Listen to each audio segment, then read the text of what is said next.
सीधे कहा कि मैं ब्रह्म हूँ और तुम भी ब्रह्म हो, हम में तुम में कोई अंतर नहीं है। इसलिए मुनि समाज सीधे भगवान की डिग्री देता है, जो पूरे दुनिया में कोई भी विश्वविद्यालय नहीं दे सकते। इसलिए मुनि समाज का यह मंच अपने आप में गरिमामयी है।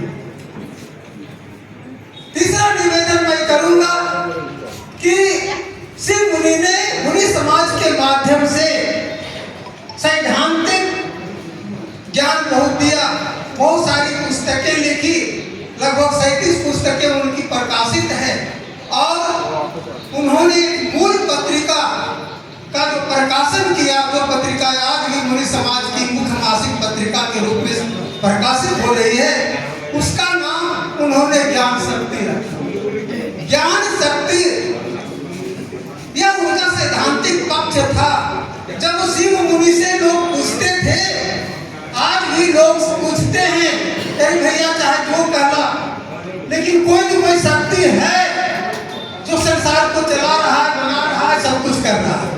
यह प्रश्न शिव मुनि के सामने भी मंत्री महोदय आया करता था कि कोई शक्ति जरूर है। शिव मुनि ने कहा कि हाँ शक्ति है, लेकिन तुम जान लो अगर कोई शक्ति है वह ज्ञान है, ज्ञान में ही शक्ति है। और उससे भी आगे बढ़ोगे तो आत्मज्ञान ही सबसे बड़ा ज्ञान है। अंधविश्वास छोड़कर अपने भीतर का शब्द सुनो, तुम्हारा सच्चा पथ प्रदर्शक तुम्हारे भीतर वर्तमान। यह समाज का सैद्धांतिक वाक्य है मंत्री महोदय। और इसके बाद उन्होंने ज्ञान को इतना प्रबल माना, आत्मज्ञान को इतना श्रेष्ठ माना, कहा कि सब कुछ अपने जगह पर है। अगर कुछ जानना है, कुछ सीखना है, कुछ पाना है, कुछ मांगना है, तो अपने आत्मा से मांगो। तुम्हारा सच्चा गुरु, तुम्हारा सच्चा पथ प्रदर्शक तुम्हारे भीतर वर्तमान है और वही आत्मा है। इसीलिए मुनि समाज आत्मिक मंच है। अगला निवेदन मैं करूंगा कि मुनि समाज का जो व्यवहारिक पक्ष है वह है योग। योग आज की चीज नहीं है, सदियों से।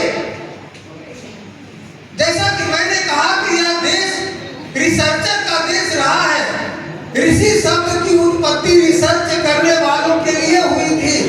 जो रिसर्च करता है, जो किसी चीज की खोज करता है, उसे पहले ऋषि कहा जाता था।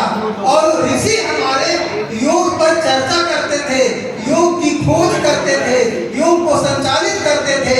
और इसीलिए सारे के सारे ऋषियों की अगर उम्र देखेंगे तो वर्षों वर्ष मिलेगा। और मैं एक आश्चर्य की बात कहना चाहूंगा मुनिवर, कि वशिष्ठ जो राम के कुल गुरु माने जाते हैं, सारे लोग जानते हैं, लेकिन आप जान लीजिए कि वशिष्ठ इतने लंबे पीढ़ी से गुरु थे कि राम के आते आते 65 पीढ़ी के कुल गुरु थे वशिष्ठ। 65 पीढ़ी, 65वां पीढ़ी थी राम, जिनके भी गुरु रहे वशिष्ठ। इतनी लंबी उम्र जीने वाले हमारे ऋषि होते थे, रिसर्च करने वाले लोग होते थे। अर्थात योग की महत्ता को जिन्होंने समझ लिया, योग को जिसने अपना लिया, वे लोग की उम्र कितनी बढ़ जाएगी। यहाँ तो साक्षात जब वह भगवान ही हो जाते हैं तो फिर उनकी उम्र की गणना कैसे। इसलिए इस मंच का सबसे बड़ा धरोहर जो है, सबसे बड़ी चीज है, वो योग है। योग को अपनाने से या योग की जो प्रक्रियाएं हैं, बहुत सारे विद्वानों ने योग की चर्चा की। और सभी लोग, हमारे बुद्ध हो, महावीर हो या बहुत सारे लोग हों, उन सारे लोगों ने योग के अष्टांगिक यंग की व्याख्या की है। 8 यंग योग के होते हैं, इसकी व्याख्या है।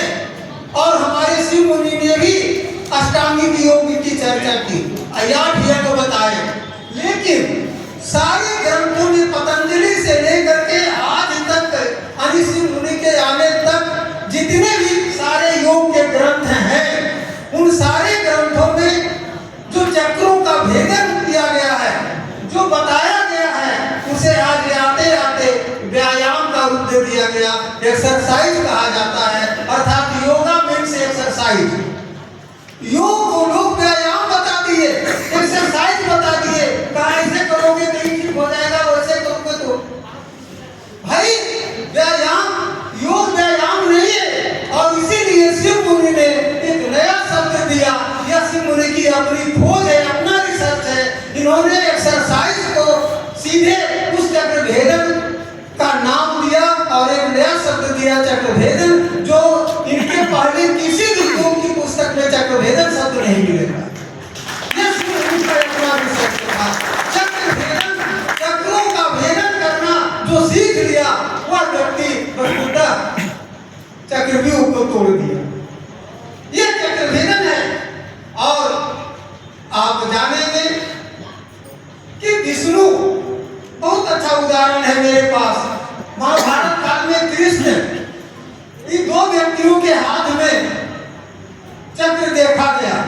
चक्र उनके प्रतीक बन करके आया, लेकिन उस चक्र का नाम क्या था और काम क्या था?